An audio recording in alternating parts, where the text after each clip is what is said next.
ధన్యవాదాలు అధ్యక్ష.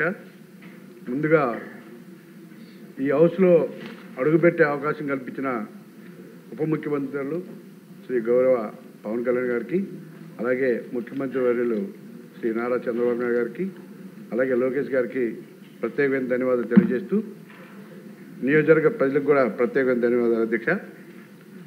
విశాఖపట్నం సిటీ అన్నది ఒక బ్యూటిఫుల్ సిటీ అధ్యక్ష.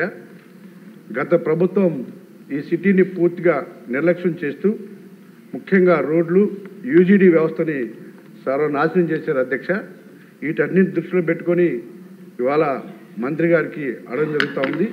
గత ప్రభుత్వం మీకు అందరికీ తెలిసిన విషయమే అధ్యక్ష. రుషికొండ ప్యాలెస్ లేకపోతే తనకు సొంతంగా ఆదాయ వనరుల మీద మనసు పెట్టారు తప్ప విశాఖపట్నాన్ని కనీసం అభివృద్ధికి నోచుకోకుండా ఇవాళ అడ్డుకున్నది ఆ ప్రభుత్వం అధ్యక్ష. నేను మీ ద్వారా మంత్రి గారికి కొన్ని అడుగుతా ఉన్నా అధ్యక్ష. ముఖ్యంగా విశాఖపట్నం సౌత్ నియోజకవర్గం అన్నది దాదాపుగా బ్రిటిష్ కాలం నాటి వ్యవస్థ ఉంది అధ్యక్ష అక్కడ. ఎందుకంటే మొత్తం కూడా ఓల్డ్ సిటీ అధ్యక్ష. అక్కడ అండర్గ్రౌండ్ డ్రైనేజ్ వ్యవస్థ మొత్తం చిన్న చిన్న వర్షాలు పడినా కూడా పూర్తిగా అక్కడ బ్లాక్ అయిపోయి ఆ వాటర్ అంతా కూడా ఇళ్లలోకి వెళ్ళిపోతుంది అధ్యక్ష. ఒక పక్క పోర్టు కాలుష్యం, మరో పక్క ఈ వాటర్తో చాలా వ్యవస్థలు ఆ యూజీడీ వ్యవస్థ అస్తవ్యస్తంగా ఉంది అధ్యక్ష.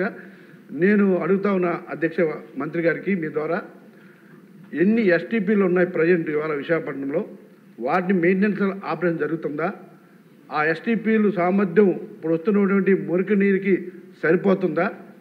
ఇప్పుడు వాళ్ళు ఇచ్చినటువంటి ఫిగర్స్ అధ్యక్ష దాదాపుగా 14 లక్షల జనాభాకు అంటే 16% పూర్తి అవుతుంది అయిందని చెప్పేసి మంత్రి గారు చెప్తారు అధ్యక్ష. దాన్ని ఒకసారి వెరిఫై చేయాలని నేను కోరుకుంటున్నాను అధ్యక్ష.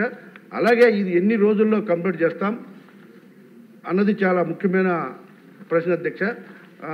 అనుకున్న ఎన్ని రోజుల్లో అవుతుంది? దీనికి ఇంకేమైనా ప్రత్యేకమైన చర్యలు చేపట్టారా? ఇంకేమైనా కొత్త ఎస్టీపీలు పెడుతున్నారా అని దీని మీద మంత్రి గారిని అడుగుతున్నా అధ్యక్ష. దీని మీద పూర్తిగా ఒక అవగాహన చేసుకుని యూజీడీ వ్యవస్థని పూర్తిగా ఇంప్లిమెంట్ చేయాల్సిన బాధ్యత మనందరం కూడా ఉంది అధ్యక్ష. ముఖ్యంగా సౌత్ నియోజకవర్గంలో దాని మీద పూర్తిగా మంత్రి గారు కొంచెం ఆహ్వానం తీసుకొని దాని మీద ప్రత్యేకమైన చర్యలు తీసుకోవాలి విశాఖపట్నం మీద అని చెప్పి నేను కోరుకున్నాను అధ్యక్ష.